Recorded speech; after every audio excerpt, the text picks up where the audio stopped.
यह जानकर हैरानी होगी कि कन्या का जन्म हर किसी के घर में नहीं होता। कन्या का जन्म उसी व्यक्ति के घर में होता है जो भाग्यशाली होते हैं और अपने पूर्व जन्मों में बहुत पुण्य किए होते हैं। आज की इस वीडियो में हम जानेंगे कि भगवान किस घर को कन्या के जन्म के लिए चुनते हैं और वह कौन से पुण्य कर्म है जिसके कारण मनुष्य पुत्री के माता पिता बनने का सौभाग्य पाते हैं। इसके साथ ही साथ हम आपको इतिहास में वर्णित ऐसी कई बातें बताएंगे जिससे आपको विश्वास हो जाएगा कि पुत्री का जन्म बोझ नहीं बल्कि सौभाग्य का विषय है। दोस्तों, महाभारत में एक कथा का वर्णन मिलता है जब एक दिन भगवान श्री कृष्ण से अर्जुन पूछते हैं कि हे माधव, किन कर्मों के कारण किसी को कन्या धन की प्राप्ति होती है, अर्थात किन घरों में बेटियों का जन्म होता है। तब भगवान श्री कृष्ण अर्जुन से कहते हैं कि हे पार्थ, किसी भी घर में पुत्र का जन्म भाग्य से होता है परंतु पुत्रियों का जन्म सौभाग्य से होता है।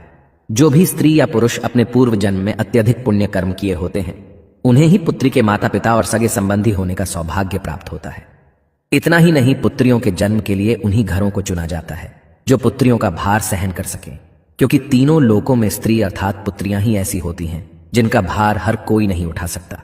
क्योंकि जिस पुत्री को कई वर्षों तक अपना मान कर रखा जाता है, एक दिन उसका दान कर पाना सबके लिए संभव ही नहीं होता। वो पुत्रियां ही होती हैं जो घर वालों और अपनों की खुशी के लिए अपना हर एक चीज न्यौछावर कर देती हैं। हे अर्जुन, जिस दिन इस सृष्टि में बेटियों का जन्म होना रुक जाएगा उस दिन सृष्टि भी ठहर जाएगी और इस सृष्टि का अंत हो जाएगा। दोस्तों, जब आप भगवान श्री कृष्ण की इन बातों पर गौर करेंगे तो आपको समझ आएगा कि उनका कहना कितना सही है। क्योंकि अगर इस संसार में पुत्रियां ही नहीं होंगी तो न वंश आगे बढ़ेगा और ना ही ये सृष्टि। कई लोग कहते हैं कि हिंदू इतिहास में स्त्रियों का महत्व नहीं है, जो सर्वथा गलत है, और जिस इतिहास में स्त्री का महत्व नहीं है वह इतिहास हमारा है ही नहीं। धन की देवी लक्ष्मी हो, दुर्गा हो या घोर रूप में महाकाली हो, नारी सर्वस्व पूजी गई हैं। दोस्तों, कहते हैं कि लड़कियां लड़कों से कम नहीं। इस बात की पुष्टि हमारे धर्म ग्रंथ भी करते हैं। वशिष्ठ जी की पत्नी माता अरुंधति ने वरुणदेव और इंद्रदेव को ब्रह्म ज्ञान दिया था। सभी धनुर्धर की भांति द्रौपदी भी शस्त्र विद्या जानती थीं। इतना ही नहीं, महाभारत में वर्णित है कि द्रौपदी अर्थशास्त्री थीं और युधिष्ठिर के राज कार्य में सहयोग करती थीं। यह असत्य है कि हिंदू धर्म में लड़के लड़कियों की इज्जत नहीं की जाती थी, क्योंकि द्रौपदी के वस्त्र छूने पर पूरे कौरव मिट गए और माता सीता के हरण से सोने की लंका जला दी गई।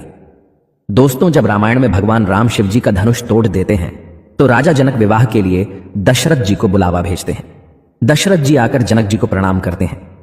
आजकल आप देखते होंगे कि वर पक्ष के लोग ज्यादा घमंड में रहते हैं। वो लड़की के माता पिता को खुद प्रणाम करना अपना अपमान समझते हैं, जबकि राजा दशरथ के प्रणाम करने पर जनक जी उन्हें मना करते हैं तथा अत्यंत सरल भाव से कहते हैं कि आप दूल्हे वाले हैं, बड़े हैं, अयोध्यापति हैं, श्रेष्ठ हैं, ऐसा ना करें।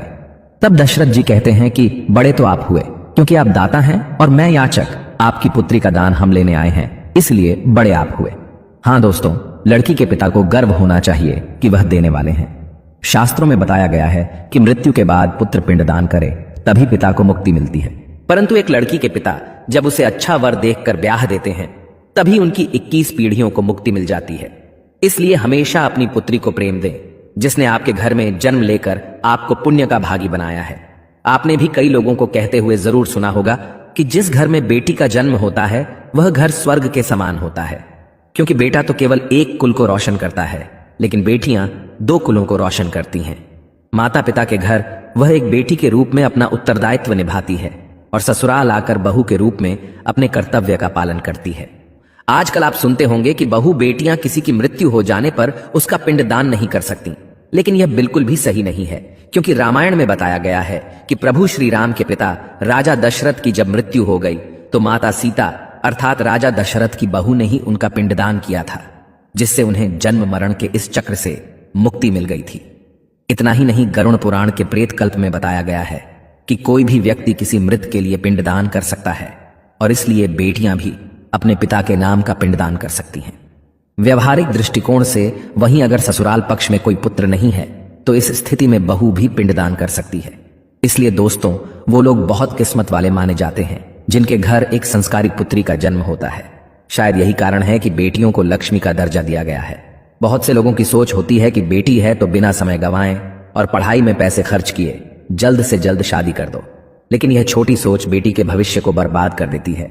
जरा सोच कर देखिए, एक बच्चे के मन में कितने सपने होते हैं। उसे कुछ हासिल करना है, उसे कुछ बनना है, लेकिन यह सपने केवल सपने बनकर रह जाते हैं। इसलिए अपनी बेटियों को सपने पूरे करने का अवसर देना चाहिए। उन्हें जीवन में हर खुशी दें जिसके लिए आप सक्षम हैं और जो उन्हें मिलनी चाहिए। एक पुत्र से ज्यादा पुत्री हमेशा अपने माता पिता के लिए सोचती है। पुत्री के हृदय में अपने माता पिता के लिए प्रेम और अपनापन हमेशा बना रहता है। इसलिए बेटी के जन्म को एक जश्न की तरह मनाना चाहिए। दोस्तों, बेटी कभी भी माता पिता पर बोझ नहीं होती। उसका कोई स्वार्थ नहीं होता। पहले वह अपने माता पिता के लिए करती है और शादी के बाद ससुराल के लिए। वह सिर्फ अपनी और अपने परिवार की किस्मत बनाने के लिए जन्म लेती है। दोस्तों, भगवान केवल उसी को पुत्री का सुख देते हैं जिसके अंदर उस कन्या धन को संभालने का सामर्थ्य होता है। कई लोग गरीब होकर भी अपनी बेटी को अच्छी परवरिश देते हैं। एक बार स्वामी विवेकानंद वैष्णो देवी की सीढ़ियां चढ़ रहे थे। बगल से एक किसान अपनी बेटी को कंधे में बिठाकर सीढ़ियां चढ़ रहा था। तभी स्वामी विवेकानंद जी ने कहा कि बाबा, आपकी बेटी का बोझ आपको लग रहा होगा, इसको मैं उठा लेता हूं और माता वैष्णो के दरवाजे तक ले चलता हूं। तब किसान ने स्वामी विवेकानंद से कहा कि बेटी कभी भी बाप के कंधे पर बोझ नहीं होती। बेटी अगर बाप के कंधे पर हो तो बाहर के बोझ को हल्का कर देती है। दोस्तों, बेटियां कभी भी धन की भूखी नहीं होती, वह सिर्फ मान और सम्मान की भूखी होती हैं। अब आप यह जरूर सोच रहे होंगे कि कौन से कर्म करने के बाद किसी के घर में बेटी जन्म लेती है। गरुड़ पुराण में बताया गया है कि जो मनुष्य सदा ही पुण्य करता है और दान धर्म करता है, उसी को अगले जन्म में स्त्री रत्न पुत्री रूप में प्राप्त होती है। यदि आपकी कोई बेटी नहीं है तो आप किसी सगे संबंधी या किसी गरीब की बेटी को पढ़ाने में मदद कर सकते हैं और उसका विवाह करवा सकते हैं। इससे भी अनंत पुण्य करने का फल मिलता है।